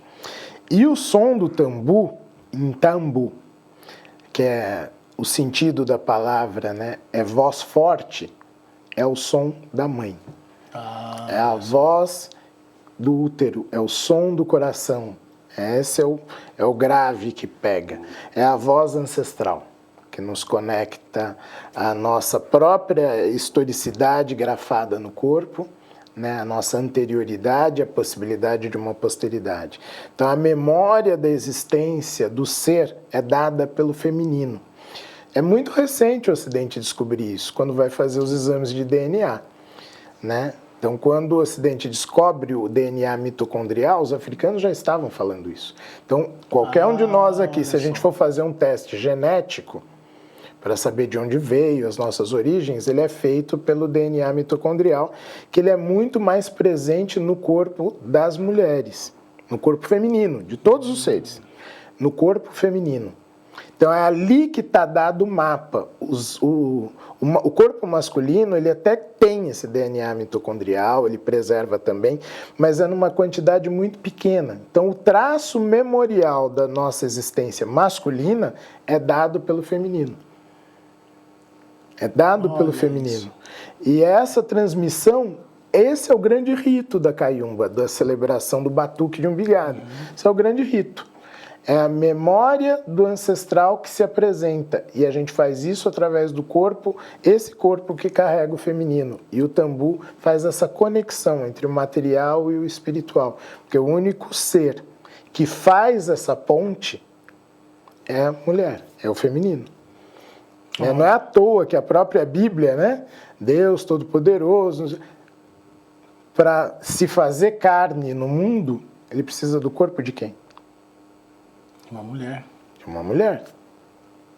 Então, até nessa narrativa, a gente percebe um pensamento que é muito forte, que é essa ideia da regência do feminino, sobretudo nessa corporeidade de um mundo habitado, na sua imanência, na sua historicidade. Então, as tradições africanas, em especial essas de matriz banto, sempre falaram isso. E nós representamos isso, nós mostramos isso numa dança que a pessoa que não conhece, só estão dando umbigada. E por que umbigada? Essa é outra questão. Se é o som do útero, o útero é o que para a gente? A nossa primeira casa. É o primeiro lugar que esse ser vai formar um corpo para depois ser parido. Porém, quando ele está ali sendo formado, por onde ele é alimentado? Pelo cordão umbilical. É um umbigo. Por isso que a gente dá umbigada. É honrando a primeira casa e a primeira boca. Eu escrevi um texto sobre isso, né? A gente aprende todas essas coisas nesse universo, mas do batuque, então vem desde os meus avós. Mas eu fui realmente escrever um texto sobre isso em 2015 e agora no Saberes no Pé do Tambu, que é um livro que eu escrevi também, 2022, aí eu falo um pouquinho mais sobre isso. Mas essa é a sinalização, então não é só... tudo é tudo mesmo. Percebe a complexidade que está num gesto simples? Sim. Então, a complexidade do mundo, ela pode ser acessada pela simplicidade de ser e estar. Volta àquilo que foi o início da nossa conversa, essa presença, né? O estar presente e ali criar essa simbiose, essa comunhão. Então, a criança aprende rapidamente ou mais facilmente, porque a criança, na sua singeleza, ela é capaz de perceber o simples. O adulto quer complicar demais e aí perde essa noção do simples, que é óbvio. Lembra que a gente falou de oportunidade, né, de quem ajuda? Muitas vezes ela está ali, sempre esteve ali, nunca saiu dali. Mas a gente quer complicar tanto que eu não consigo mais enxergar o óbvio. Poxa, professor, pegando esse gancho sobre a simplicidade e algumas questões que são óbvias, mas aí eu vou falar sobre... Na sua formação, você também é teólogo. Sim. Você, né? E existe uma ponte aí entre Deus dos cristãos e Deus dos orixás, de quem leva a cultura, a cultura religiosa de matriz africana? Sim, com certeza. A grande questão que a gente precisa pensar, modular, ponderar, primeiro, a palavra Deus, a priori, ela vem do latim, né? Então, a gente falar Deus para tudo, é óbvio que se eu for numa outra cultura, mas do que você está falando, né? Agora a ideia de uma força, de uma energia primeira, não criada e propulsora de tudo que existe, tudo que é, não é à toa que na própria Bíblia, o único momento que Deus fala quem Ele é, eu sou aquele que é. É o ser. Tudo que é. Tudo, até o que eu não toco. Então é algo que está para além das aparências e para além da nossa compreensão racional. Por isso que se fala que você não conhece Deus dessa forma, na teoria. Vou ler. Não, você tem uma experiência. É uma vivência que muitas vezes você não vai nem conseguir falar. E também ela não é ela é para você. Para o outro pode ter sido diferente. Então essa experiência, essa vivência, ela é para todos os povos do mundo. Não há um povo no mundo que se conheça que não tenha uma narrativa de um mito de origem. Um mito que explique por que eu estou aqui. Quando a gente quer racionalizar demais isso, cientificizar demais isso, sem entender que esse é um modelo de ciência, que não é a ciência cartesiana, exata, eu quero fazer um cálculo disso, muito preciso, ela escapa. Então, é um outro modelo de pensar a ciência que ele vai confluindo muitas percepções de mundo, que são estudadas hoje no mundo ocidental por outras áreas, e que muitas vezes já não chamam de Deus. Porque, infelizmente, a apropriação da palavra Deus por algumas instituições, ela também foi a causadora de morte, destruição e escravidão. Sim. Né? Se a gente pensar no próprio Jesus, né? Jesus criou o cristianismo? Não, acho que não. Ele era judeu. Ele tinha hábitos rituais, vamos pensar aqui, essa figura possivelmente histórica. Não vou entrar aqui no campo de fé, de como cada um acredita, certo. Mas vamos pensar nessa figura, nessa representação possivelmente histórica, imanente, ou seja, que ela existiu, carne e osso. Se ela existiu em carne e osso com aquela narrativa que nós encontramos no Evangelho, ele seguia práticas ritualísticas judaicas. Ia no templo, ele deixa de ir no templo por quê? Vocês transformaram a casa do meu pai num covil de ladrões. E passa a ser odiado ali. Então ele não vai mais. Aí começa a ideia de que, isso é palavra grega, né? A eclésia, né? A eclésia, aquilo que a gente chama de igreja. Somos nós, porque ele também não tinha templo. Ele já não podia ir no templo. Então ele vai para a rua. Exatamente como é o Deus dos hebreus do Antigo Testamento. Eu sou o Deus daqueles que não têm casa, que não têm templo, que não pode, porque eram errantes e eram escravizados. Jesus, por que ele lembra o Velho Testamento e atualiza num outro contexto, mas sem negar o Velho? Exatamente por isso, porque os sacerdotes do templo haviam negado isso. E já estavam, mesmo vendo o seu próprio povo em opressão, em subjugação por Roma, os sacerdotes já eram alinhados a esse interesse político-econômico, porque eles estavam bem, o povo não. Jesus vem lembrar isso, por isso que ele incomoda. Ou seja, quais eram os valores? Dinheiro, poder. Então, aonde também é célebre, né? Vocês são como túmulos caiados, bonitos por fora, cheios de podridão e fedor por dentro. Quando a gente pega a maneira como Deus, a palavra Deus vai sendo apropriada ao longo da história, esse Deus que foi apropriado, sobretudo pelos poderosos, ele não corresponde a isso que a gente está falando agora. Por isso que muitas pessoas criam essa rejeição da instituição religiosa. Poxa, esse Deus que você está pregando não tem nada a ver com o que a gente está falando. Mas, em essência, sim, tem tudo a ver. De tanto que aquilo que comungava, aquilo que era incomum, aquilo que confluía, desde a África, mas também no Brasil, as pessoas não viam nenhum problema. Então, nós tínhamos sacerdotisas importantes do candomblé, por exemplo, como a mãe menininha do Cantuá, que ela se dizia católica. E a Lorixá mais famosa na época dela. Ela rezava o terço. Porque ela não via um problema, aquilo que é bonito, que me faz bem, por que eu vou negar? Porém, a institucionalização da religião e dessa palavra Deus por uma lógica de poder condenava todas as práticas que ela fazia. Mas ela estava pouco se lixando para essa condenação. Ela vivia o que ela sentia. Então, sempre houve essa possibilidade de confluência, porque no frigir dos ovos, todos estão falando um mesmo princípio que nos permite existir. Então, essa é a chave. Então, não importa que se você é X, Y, Z, e até mesmo para aqueles que possam se dizer, eu sou ateu. Poxa, você é ateu, tudo bem, eu respeito isso totalmente. Mas tem princípios. Tem uma espiritualidade, que significa, vamos pensar a espiritualidade nesse sentido, que me motiva a fazer as coisas. Eu não quero prejudicar ninguém. Eu quero confluir com você, eu quero um mundo melhor, um mundo mais justo.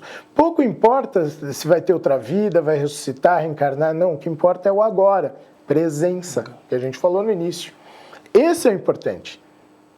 Porque o que você fizer hoje determina o seu amanhã. Qual é essa sinalização de crença? É outra história. Mas determina o amanhã, se não para você, para o outro que virá.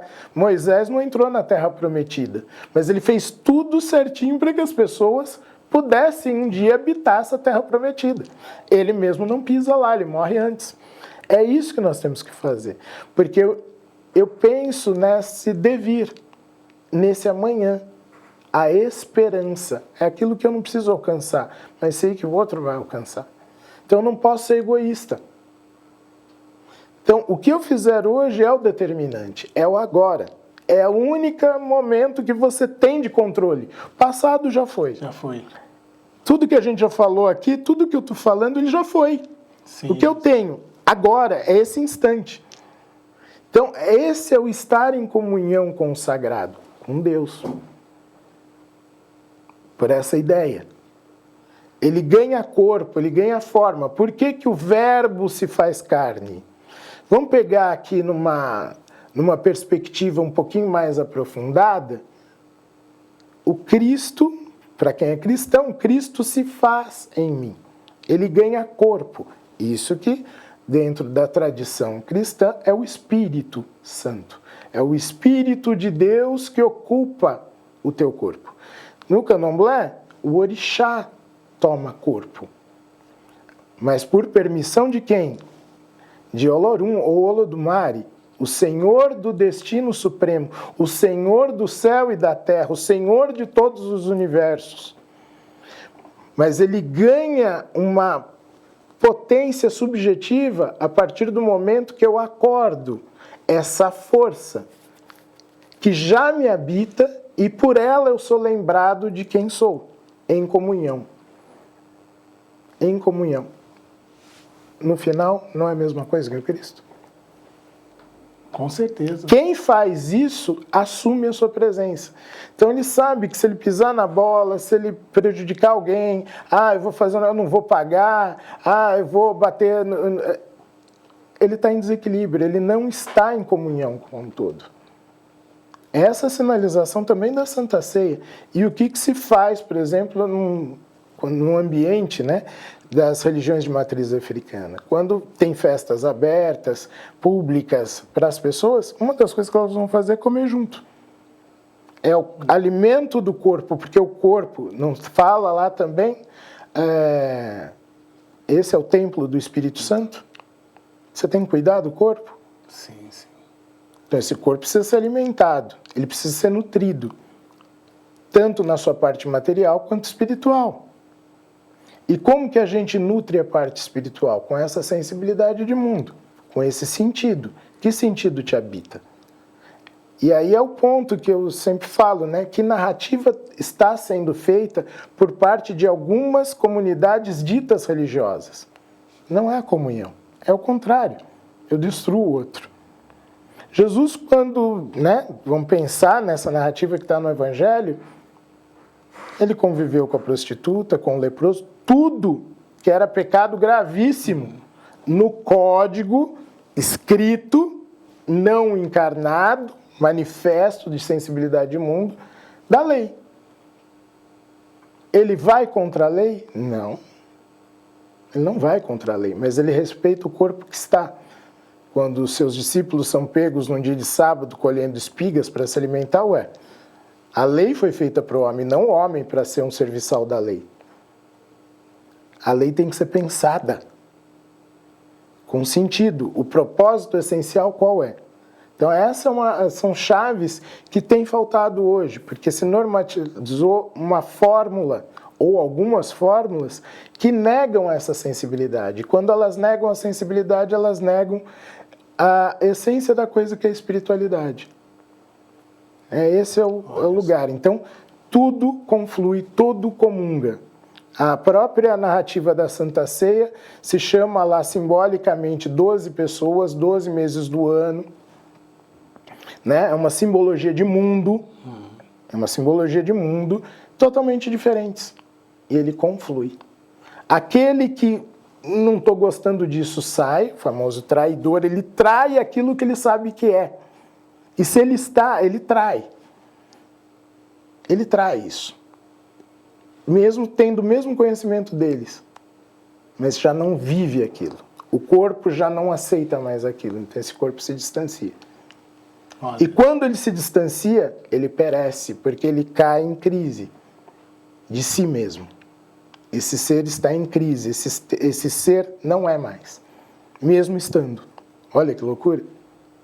Então, essas algumas das chaves que a gente pode pensar, parecem muito complexas, mas elas são muito simples. Ou seja, tal como fala a regra de ouro, que não é só do cristianismo. As pessoas acham que a regra de ouro é só no cristianismo. Não faça aos outros aquilo que você não gostaria que lhe fizessem. Essa é a regra de ouro. É uma regra ética de convívio. Agora, não é depois. O ladrão que se arrepende é agora, não é depois. É agora, tudo é agora. É a única coisa que você tem. É já, imediato. Não prorrogue, não tenta, mas no passado... Ixi, é agora. O que você sente, faz. Pensando no outro. Jesus vai dizer, acompanhando essa regra de ouro, aquele que faz isso cumpriu toda a lei. Mais de 600 códigos que tem, cumpriu toda a lei. O budismo diz a mesma coisa, a compaixão. O budismo, por exemplo, clássico, não fala em Deus. Ele fala do estado de iluminação, de sabedoria, o estado do Buda. É aquele que conhece. E quando ele conhece, ele sabe que essa vida material tem morte, tem dor, tem sofrimento. Mas você pode aliviar isso quando você tem compaixão pelo outro, por todos os seres. Ou seja, eu não vou agredir a terra, eu não vou agredir a formiga, eu não vou agredir ninguém. Eu vou comungar. Eu vou celebrar junto. Essa é a grande festa. Essa é a grande partilha. Então, no candomblé é a mesma coisa. Os orixás, se a gente pegar cada itã de cada orixá, tem muitos itãs de um mesmo orixá. Mostram forças. Caramba, mas o que um filho de Oxalá tem a ver com o filho de Ogum? Né? Tem a ver com o filho de Ogum. São comportamentos pessoais diferentes. Mas estão juntos. E um não existe sem o outro. É isso que mostra. É isso que ensina pra gente. É a diversidade gerando uma unidade de comunhão. Nossa, lindo demais, professor. Puxa vida. Eu quero saber, professor, quem é Antônio Filogênio de Paula Júnior, fora dos títulos? Eu acho que é uma pessoa muito simples, acho que eu disse isso aqui já inicialmente, uma pessoa muito simples e que adora celebrar essa singeleza de mundo. Gosto de estar com as pessoas que eu amo, com as pessoas que eu gosto, com os seres que eu gosto, né, de estar próximo da natureza, de tudo isso. Título é consequência de coisas que a gente faz, né? Eles não são a meta, o objetivo. O grande objetivo de vida, acho que deve ser a gente estar bem. E eu não posso estar bem se o outro está mal. Esse é um princípio que está na filosofia de matriz africana Banto, chamado Ubuntu, o ser sendo, somente sou quando o outro é. Então eu me sinto muito bem quando o outro está bem. Eu fico legal quando o outro está legal. Como que eu posso estar legal se o outro está passando fome e necessidade, está em sofrimento, está em angústia? Óbvio que eu tenho limitações, não vou conseguir resolver tudo isso. Mas eu estou na energia que mobiliza para que outros também se sensibilizem que isso não pode ser tratado como normalidade. Então aí entra o efeito, né, do porquê fazemos as coisas. Então o título é consequência disso. Então no caminho de vida isso me leva para a universidade, me leva a pesquisar mais coisas, porque pela necessidade que vai se tendo de abrir outras frentes, outros lugares, né? Então a universidade hoje cada vez mais ela tem que se tornar e vem se tornando mais sensível, né? A outras maneiras de entender a vida. Então hoje, por exemplo, na Unicamp, onde eu estou, tem o vestibular indígena desde 2019. Olha isso. É uma lição dentro da universidade. São mais de 80 etnias indígenas dentro da Unicamp hoje, com línguas, costumes. É um aprendizado constante. Né? Quando vem as pessoas, né, de diferentes origens, as cotas, né, que abriram oportunidades para que mais pessoas negras, pessoas pobres estejam dentro da universidade, a universidade vai saindo desse lugar da elitização. Falta muito ainda. Mas os temas estão chegando lá de outro jeito. A abordagem tem mudado. Mais mulheres, cada vez mais mulheres, já superou o número de mulheres fazendo ciência. É outra ciência. Sai daquela narrativa masculina, machista mesmo, para ser permeada por outras maneiras de perceber o mundo. Então, tudo que a gente faz é consequência. Que, né, quando olho para você, né, legal, a carreira sua como músico, como professor, é altamente reconhecido. Mas era isso que você buscava? Óbvio, é bom. Porém, era o fazer música. Era o estar na música e transmitir isso da melhor maneira possível. Ou seja, é fazer o seu melhor no tempo da sua presença. É só isso. Se deu certo, em termos financeiros, que bom. Se não deu, poxa, eu fiz a minha parte. Eu fiz. Eu não tenho arrependimento. Eu fiz. Eu entreguei o meu ebó. A melhor oferenda que eu podia. A melhor oferta. Então, aquela coisa, né, dos aniversários ou das festas comunitárias, cada um traz o seu. Traz o seu. O que é o que você traz para essa grande festa? O meu melhor é oferecer o meu modo de ser e a minha música. Eu estou entregando como professor, como produtor, como arranjador, como músico, mas é o meu melhor. Se vai ser reconhecido, olha, tá aqui, o prato tá aqui, fiquem à vontade para se servir do mesmo modo que eu vou me servir do que você trouxe. Então essa é a partilha. Isso é a vida, é isso que se ensina nessa trajetória, né? Então, o Antônio Filogênio de Paula Júnior é essa figura que procura partilhar. Eu comungo, eu entrego e recebo. A gente também tem que aprender a receber, porque às vezes a gente não recebe, né? Tem que aprender a receber, né? Abrir as mãos, né? Abre as mãos, receba e entregue. É sempre uma oferta e um recebimento, portanto, uma gratidão infinita. Então a gente não se cansa de agradecer. Eu agradeço todos os dias, até nas dificuldades, Agora, aquilo que me toca, que me machuca e que eu me posiciono não de forma agressiva, mas firme. A agressividade não é parte da gente, mas é a firmeza. A mãe da gente educa com amor e tem momentos que ela dá carinho, tem momentos que ela é firme. Firme. E essa firmeza, nossa senhora, agora eu tenho que aprender. É essa firmeza que a gente precisa ter para falar aquilo que precisa ser dito. Não é para agredir, não é para destruir o outro, mas é para o outro acordar. E a gente se acordar também. Sim. O tempo todo. O tempo todo a gente precisa disso. Então, eu sou essa pessoa, né? Quando preciso ser firme, eu sou firme. Mas quando você está num ambiente que não há diálogo, a possibilidade de diálogo, ela se desfez, é melhor você se retirar. É como uma tempestade, você não sai no meio da tempestade. Você espera ela passar, acalmou, agora sim eu saio. Porque não é seguro. Ela não vai parar porque você saiu, ela vai te levar junto. Então, é isso. Então, essas tensões ainda que estamos vivendo, elas pedem, às vezes, um certo silenciamento da compreensão.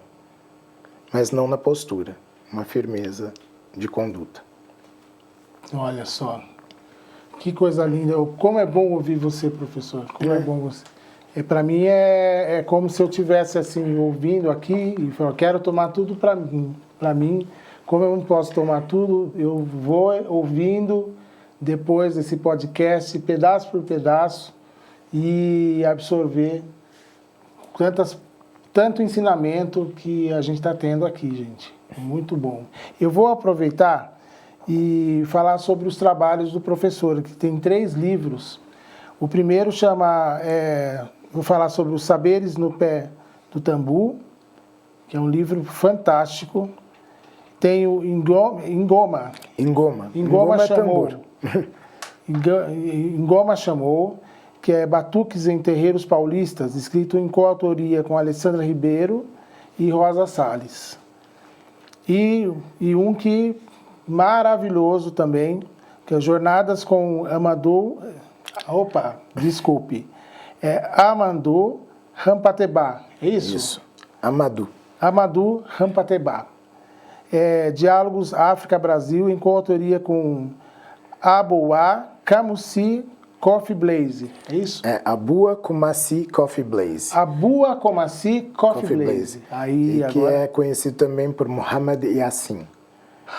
Muhammad Yassin. E que ele é da tradição Murid, Suf, que é uma tradição mística do Islã, né, que é muito forte no continente africano, sobretudo na região oeste do continente. Foi criado foi desenvolvida, né, por um grande mestre senegalês, que é Ahmed Bamba, né? Então ele é iniciado também, então ele tem outros nomes. Então Abua Kumasi Coffee Blaze é um nome de batismo na Costa do Marfim. E Muhammad Yassin é um nome que ele tem dentro da tradição Murid. Entendi. Murid é discípulo, né? Significa em árabe discípulo. Discípulo. Então ele é muçulmano. Perfeito, perfeito. Olha só, gente. E, professor, onde a gente encontra os seus trabalhos? Olha, eu acho que na Amazon tem, né? Então procurem na Amazon. Vão lá é mais fácil. Né? Procuram lá na Amazon, que é uma preciosidade para nós aqui, viu? Professor, seus projetos atuais, como estão? Olha, no momento eu estou, né, como professor permanente na Unicamp, na Faculdade de Ciências Aplicadas da Unicamp, que o campus é aqui em Limeira. A gente fala Unicamp, todo mundo pensa em Barão Geraldo, mas ela tem Piracicaba, né, com a Odonto, e tem em Limeira 2 faculdades, que é a Faculdade de Ciências Aplicadas e a Faculdade de Tecnologia. Eu fico na de Ciências Aplicadas dentro de um instituto, que é o ICSA, Instituto de Ciências Humanas e Sociais Aplicadas. Então, ali desenvolvo pesquisas e também cooriento estudantes e dou algumas disciplinas, né? Mas também estou ainda na Prefeitura do município de Piracicaba, na Secretaria de Educação, Ainda tem um tempinho aí de aposentadoria, né, pouco tempo, mas continuo atuando também na parte de programação cultural. Então, planos, eu não faço muitos planos, eles vão acontecendo, né? Eles vão acontecendo. Por exemplo, a questão de orientar alunos. Então, tem alunos que começaram agora, estudantes que começaram agora em 2024, só vão parar em final de 2026, 2027. Então, até lá eu tenho esse comprometimento.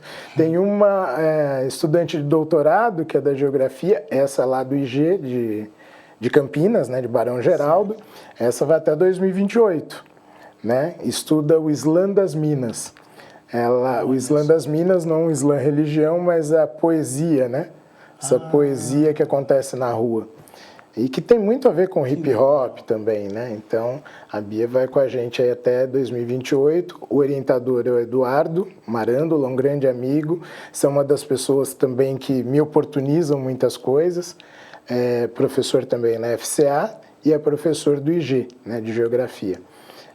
E eu sou co-orientador dela, né? Então, a gente acompanha. Tem o Samuel Maluf, que é daqui, que é um mestrando do interdisciplinar, do mestrado interdisciplinar em Ciências Humanas e Sociais Aplicadas. E tem o Rafael, que é um de São Paulo, também é mestrando. E aí vai, né? Que coisa. Então, assim, pretendo ter um outro livro que está para sair, né? Mas eu acredito que só final do ano que vem. Então, a gente não para. Essas coisas a gente não para, né? Faz parte já. Então, os planos, não sei se são grandes planos, mas um plano que é viver. É viver. É viver, procurar, né? A gente não tem controle, né, sobre nada disso, né? A vida, a morte nessa condição física, a saúde, a doença, ela é uma linha muito tênue, mas procuro, pelo menos, tentar fazer a minha parte, né? De me cuidar. Mas é isso, eu sou grato. O que tiver que ser, eu sou grato. Puxa vida. Eu sinto orgulho de você, mestre, porque da sua trajetória, da sua história, dos seus pais que já se foram, mas que deixaram um legado, né? Isso é legado. Um legado tão grande e pela oportunidade de estar te ouvindo nesse momento aqui. É um aprendizado sem igual, viu? Poxa, gratidão. Só tenho que agradecer. Eu também. Eu vou fazer uma última pergunta, mas antes eu quero deixar contigo uma lembrancinha do nosso podcast. Bate-papo legal. Muito obrigado. Muito obrigado. Eu quem agradeço. Exatamente.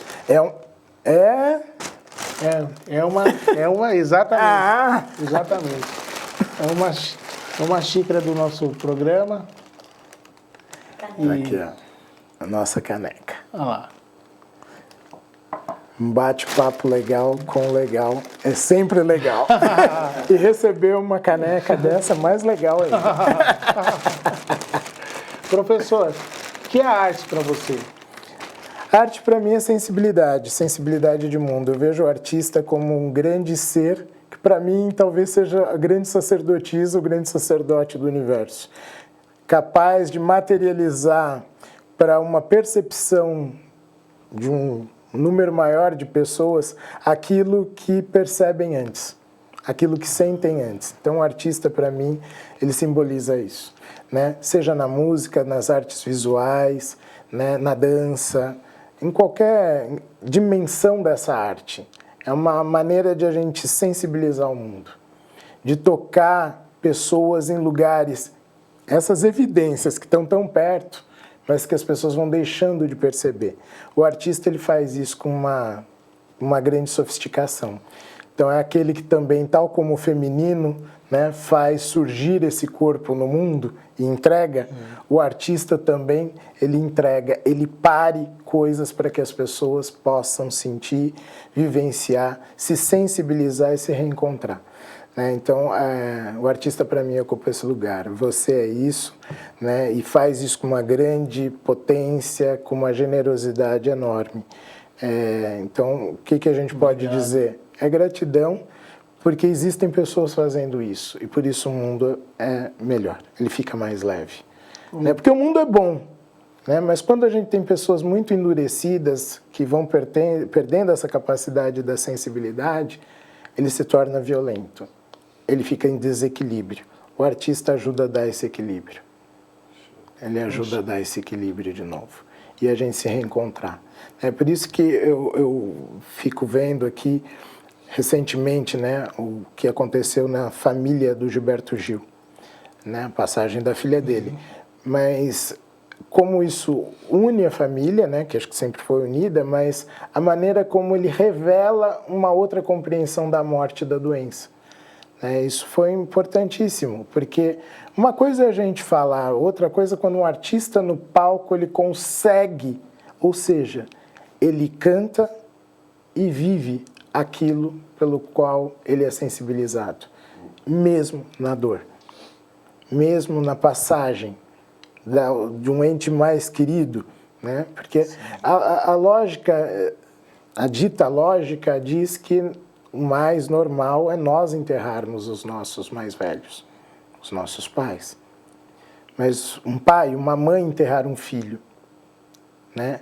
E mesmo com a idade que tem, 80 anos, essa sensibilidade de compreensão, e entrega isso, olha, eu não estou fazendo um discurso bonito para que as pessoas achem bonito, eu vivo isso. Essa é a presença. Então, e quando ele faz isso na música dele, quantos corações, quantas pessoas vivendo essa mesma dor e às vezes perdidas, poxa, a vida não vale mais a pena, para que continuar? E ele entrega esse sentido da experiência dele, não que ele é um modelo fechado para o outro, mas para que o outro encontre dentro de si uma razão para existir, do porquê está aqui. Então, a gente não pode perder esse sentido do porquê estamos aqui, né? E isso ser realmente a presença e um presente para nós e para o outro, né? Sempre. Então, acho que o artista é isso. Puxa, muito obrigado, mestre, mais uma vez. Muito obrigado.